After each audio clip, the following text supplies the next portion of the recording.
The Awakening, the Revised Edition by Lilac Moon. Chapter 16, The Horrific Truth. Before I get started, I can't remember if this is gory or not, so here we go. Execute Order 66. Rex heard the words in his head, and a program in his mind was activated by the code. He saw the horror of what this order entailed, and he felt sick to his stomach. It couldn't be. It was horrific. It was betrayal. It was murder. They were to betray and kill any and all Jedi they came in contact with. Was this what they had been created for? Was this their true purpose? No. He was a soldier, not a murderer. Rex saw that his brothers were also receiving the message, and they seemed to accept it well enough. But Rex couldn't, and he wouldn't, because he was different.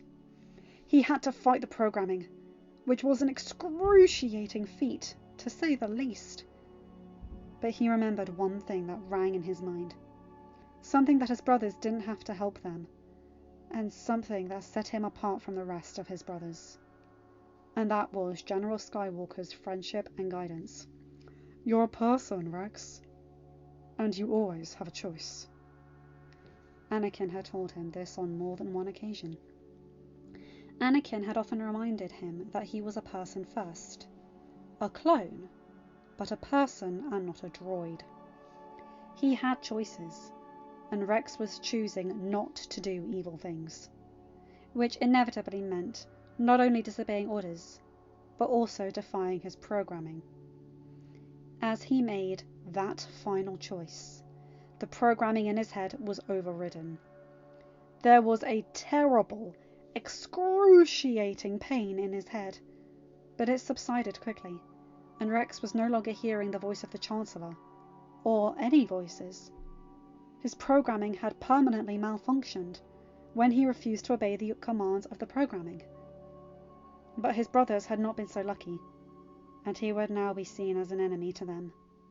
However, he had little time to worry about that.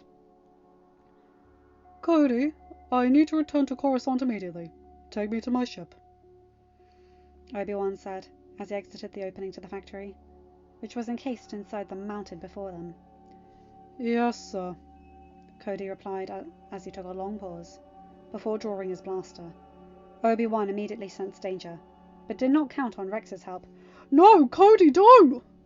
Rex cried as he dove out and toppled Obi-Wan to the ground as Cody fired. Rex, what in blazes is going on? Obi-Wan cried as the other clones all drew their blasters. I'm not even sure how to begin explaining it myself, Rex replied. Cody, stand down! What's getting into all of you? Obi-Wan cried. They've turned on us, sir. They've received orders to kill all the Jedi, Rex called. From who? Obi-Wan asked. Chancellor Palpatine, Rex replied. The Chancellor? Obi-Wan exclaimed. I don't understand it either, sir, Rex replied. You received the orders too, Rex. Why are you helping him? Cody questioned. Because not all orders should be followed, Rex stated. Then I guess you'll die too, Cody spat. Not today, Obi-Wan retorted as he and Rex dashed behind an outcropping of tall rocks, making their escape, as the clones gave chase. If they heard these orders from the Chancellor, how come you didn't hear them too? Obi-Wan questioned as they ran. I did. I just chose to ignore them. Once I overrode the programming, my head hurt like hell for a minute, and then it was gone. I think it broke my head, Rex called jokingly. But your brothers didn't, Obi-Wan concluded. No, but they didn't have the influence of a certain blonde Jedi Knight either.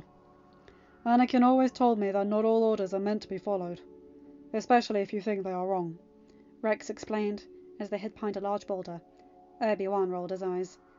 Oh, yes, that sounds like Anakin, Obi-Wan retorted. Rex smirked. I saved your skin, but it was because of him. Rex mentioned. I know, which means I'll never bloody hear the end of it. But first, we need to get to my ship and get off this rock, Obi-Wan said. I think we should take my fighter, Rex replied. Why yours? Obi-Wan asked. It's faster, Rex answered. How? It's the same class starfighter as mine, Obi-Wan stated. Anakin used mine a few weeks ago and tinkered with the speed capabilities. Trust me, it's faster now, Rex replied. We've got to get to it then, Obi-Wan replied, as he spotted one of the Kryat dragons, native to Ubitu, nearby and began using the Force to calm the beast into trusting him.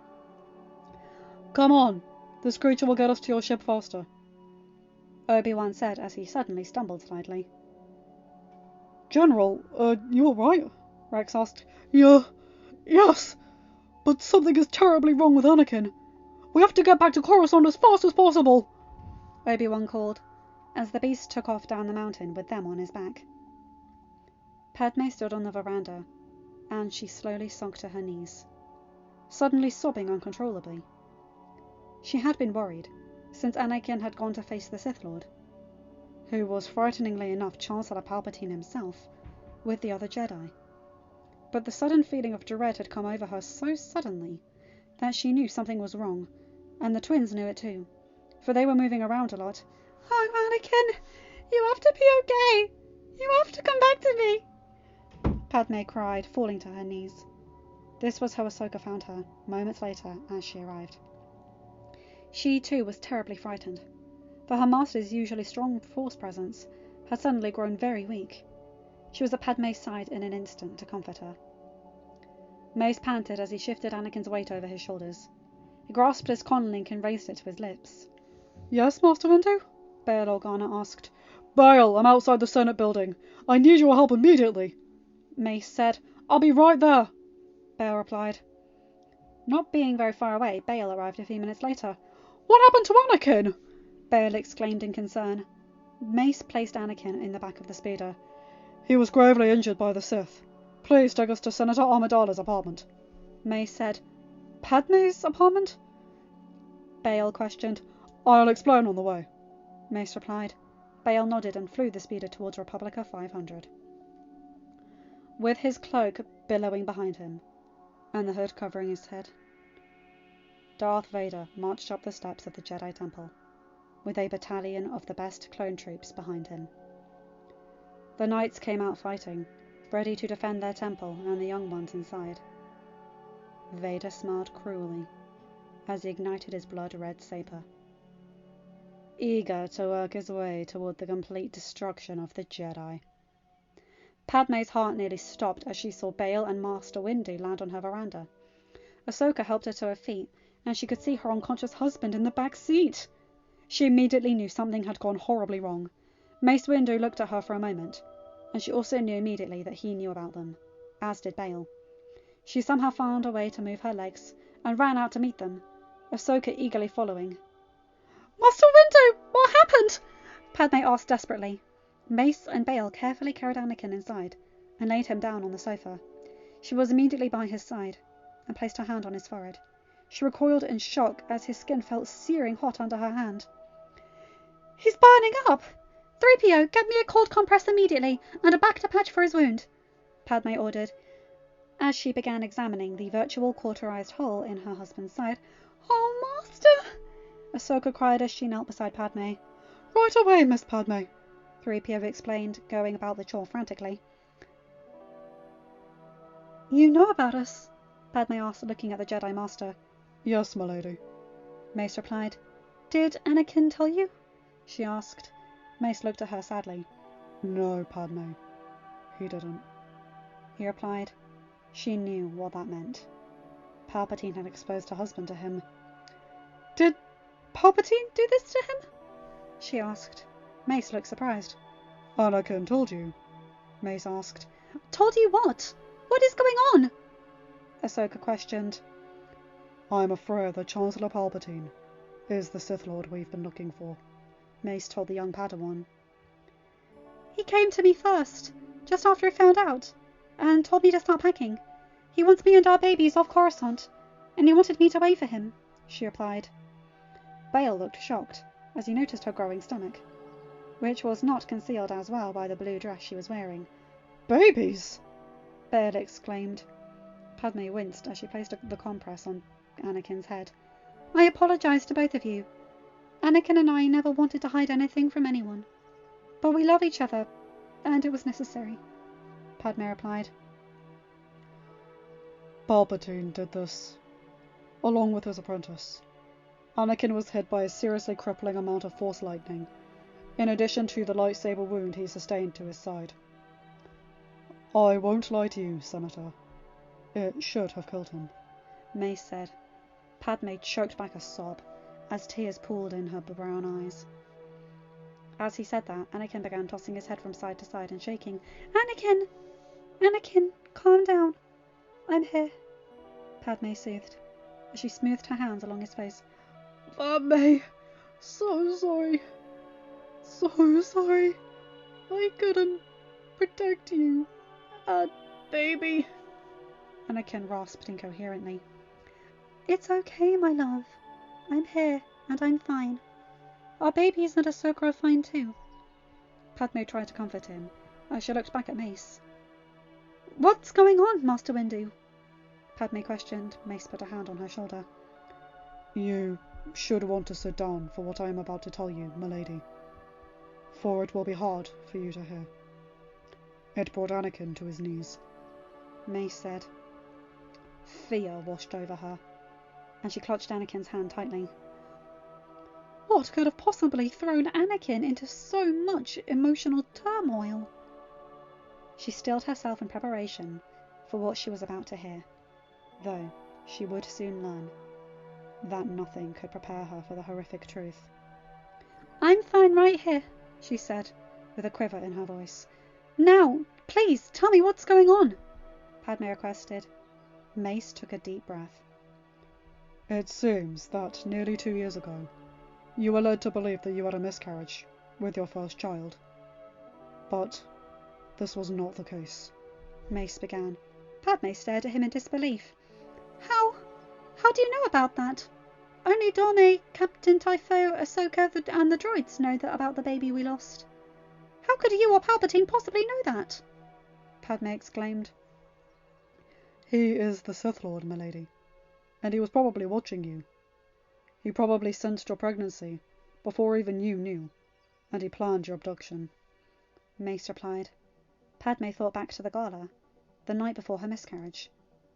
The predatory glances Palpatine had tossed her way had been because he knew of the baby she was carrying, and he knew who the father was.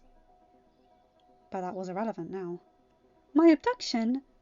I wasn't abducted, Padme replied. He had your short-term memory erased after the ordeal, Mace replied. Suddenly, Padme found it hard to breathe. It was all too incredible to be true. No, it just couldn't be true. Master Windu, what does that have to do with our first baby? Padme asked, cautiously. Mace and Bail gazed at her sympathetically, and Bail placed his hands on her shoulders. Palpatine had your unborn child removed from your womb. He then sent it to Kamino, where they grew the child to adulthood, and had him trained in the dark side of the Force, Mace said gently. Tears poured down Padme's cheeks. Oh, baby! Padme cried. Padme, I know this is hard, but the moment Palpatine stole him from you, he was no longer your son. Palpatine has engineered him to know no love or compassion. He was raised to be a Sith, and he knows nothing but hate and anger. You and Anakin are both in grave danger here on Coruscant. We must find a medical facility on a neutral system, Mace said, shifting his attention to Bail. Padme sobbed as she knelt beside her husband. Oh, Annie, she cried, knowing exactly how devastated he had likely been when he had learnt the truth. I believe I know of one. We can go to Padme's ship, and I will attempt to contact someone I know there. They are a neutral system, but their medical advances are second to none, Bail said. Suddenly a terrible tremor rippled through the Force, nearly knocking Mace off his feet. What is it, Master Windu?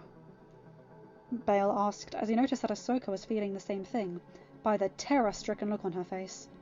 Something terrible is happening at the temple. Senator Organa, get Anakin and Padme to her ship. If I am not there in 30 minutes, take off without me and get him to that medical facility. It is his only chance, Mace said, as he quickly leapt into Bail's speeder and left for the temple. Mace Windu, Obi-Wan Kenobi, and Yoda, who had both just arrived back on Coruscant, fought their way through the clones guarding the entrance to the temple, along with Commander Rex. They knew what gruesome reality awaited them inside, and they knew the Sith had already come and gone. With the last of the troopers out of the way, the 3 Jedi Masters and 1 clone commander entered the temple, appalled by the sight of the dead everywhere. Rex was especially sickened by the carnage his own brothers had helped create. Master Windu, have you seen Anakin? Obi-Wan asked. Mace looked at him sadly. He was hit with a dangerous amount of Force lightning and received a lightsaber wound onto his side. Gordius of Darth Vader, Sidious's new apprentice. Padme, Bail, and Ahsoka are with him now, and are waiting on us to leave for a medical facility outside the Republic. Mace answered. So, you know about them? Obi-Wan said. Yes. How long have you known, Obi-Wan? Mace asked. Only a couple of days, Master. Anakin planned on coming forward very soon, and he and Padme confessed their marriage to me, Obi-Wan replied, as they arrived at the Situation Room to play the cameras. They watched the cloaked figure slice down everyone that crossed his path. Disturbing this is, Yoda said gravely. That's not Anakin, but there is a certain resemblance to him and Padme, Obi-Wan said, with confusion marring his features. Mace readied himself, and began explaining to them what he had told Padme. By the time he was done explaining what Palpatine had done to Anakin and Padme's firstborn child, who they thought died when Padme miscarried, both Masters and Rex were shocked to the core, but none more so than Obi-Wan. You're saying that Palpatine's apprentice is Anakin and Padme's son? Obi-Wan asked. He was, but he was engineered to know nothing but hate, and he ceased to be their son the moment Palpatine stole him from Padme's womb, Mace replied. Obi-Wan nodded gravely. Master Windu was right, and he could only imagine what the news had done to Anakin and Padme. Where are they, sir? Rex asked. Yes, we need to be with them. Where are they? Obi-Wan asked. Suddenly the images they were watching changed, to the apprentice kneeling before Darth Sidious. Master, things are finished here, he spoke. Excellent, Lord Vader. Take a ship and go to the Mustafar system. You will find that the Separatist leaders are there waiting for you. Kill them and return here. Sidious ordered. Yes, my master, Vader replied, as the image faded. Go to Mustafar, you must, Obi-Wan. Stop him, you must, before he can rejoin his master. Then, meet up with Anakin and Padme, you will. Master Windu, relay the coordinates to our ships upon your arrival to the destination Senator Organa is taking you. Go with Master Windu, you will, Commander Rex, Yoda stated. But what about you, Master? Mace asked. Face Sidious, I will. Join you soon, I will. May the Force be with you, Yoda said as he hobbled to his speeder. The 2 Jedi echoed his sentiments and left to perform their assigned duties. Mace Windu and Rex arrived on Padme's ship, and Bail took them out of the atmosphere. Once they were safely away in hyperspace, he came back into the cabin.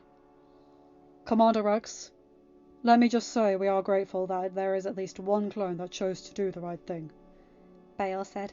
Yes, Anakin will be proud of you, Padme said. Rex nodded. Thank you, my lady, he said. Ahsoka sat beside him. Neither of them had ever seen Anakin look so weak. I contacted my acquaintance on Polis Massa. They will be awaiting for us, and he has a team standing by to help Anakin, Bail said. Thank you, Bail, Padme said, as she still clutched Anakin's hand. Her face was pale and lined with worry. His breathing was heavy, as his lungs fought not to collapse from the impact of the lightning. Mace stepped over to him and placed his hand on Anakin's very warm forehead. Closing his eyes, he reached deeply into the Force and put Anakin in a healing trance to calm him. Anakin's breathing eased and his muscles relaxed. "What did you do?" Padme asked, grateful for the help. "I put him in a healing trance to help him relax, and so he won't go into cardiac arrest," Mace replied. "Padme, you should rest as well. All this stress is doing no good for you or the twins."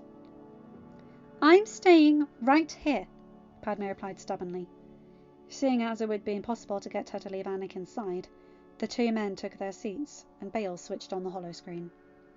They saw a deformed Chancellor Palpatine making a speech to the Senate and the galaxy. Right before their eyes, they watched as he dissolved the Republic and declared his empire before all. Tears slid down Padme's cheeks again. It seemed like everything she held dear was being ripped away from her. She brushed the back of her hand along her cheek softly. "So, this is how liberty dies." "With thunderous applause," she said sadly, as she looked back to her husband. "Don't you dare leave me, Annie. I need you." She choked back a sob as she placed her hand on her belly. "We need you." End of chapter. Hi guys, hope you enjoyed that one. A very sad one, but I like that they didn't fully focus on all the death and gore and only what was happening around it. Just for my own personal sake and for you guys, frankly.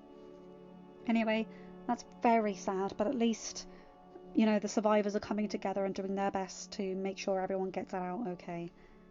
As much as they can, with the ones who did survive. Anyway, you guys know the drill. Like, comment and subscribe and hit that bell to get notified for whenever I upload a new video. Have a good day, night, or whatever time zone you're in. Bye my guys, gals and non-binary pals. I'll see you in another video. Take care.